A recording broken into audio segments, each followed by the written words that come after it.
My name is Jonas Stuck and I'm part of the Hazardous Travels research group here at the Carson Center in Munich. My project deals with the toxic waste trade between West and East Germany between the 1970s and the 1990s. I am part of the doctoral program here at the RCC, and before coming here I studied contemporary history and political sciences in Berlin and Lyon.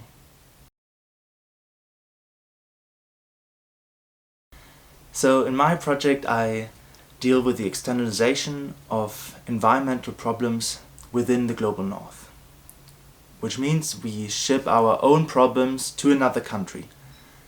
And here in the global north we can really go to these places and see how they have developed. And that's a really interesting process because we can still see these kind of externalities today. For example, the plastic waste crisis we have at the moment. We can see that we from Europe ship our waste to Indonesia and they simply have to deal with the problem. Therefore, you should all care about my project because we can learn something from these different processes. So I feel surprisingly good at the moment because I think the first year when I started it's really hard. You don't know so much about your topic and you really focus on archival research, which can be really tough and a little bit boring. But now, when you gathered more information and you're more comfortable speaking about the project, it's getting really interesting because you can engage with different people, you can explain your expertise better.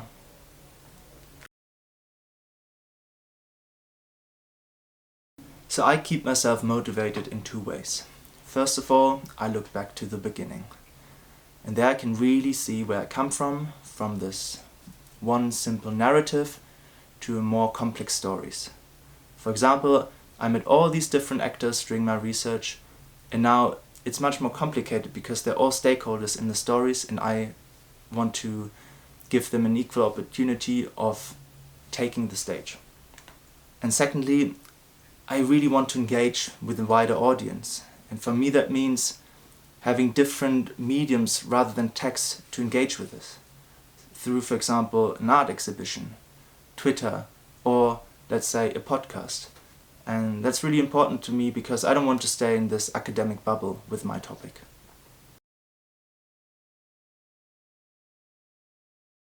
So the greatest treasures I've found so far are twofold. On the one hand, I found really rich archival material, for example, in the State Police Archive in Berlin. On the other hand, the conversations and interviews I had with people living around waste, for example citizens in the nearby villages, or people working with waste, have really made my project go to another level. For me this is really important because I want to know how are things right now, how have things developed over time and how they still have an impact today. My project is about the Cold War, toxic waste and detective fieldwork.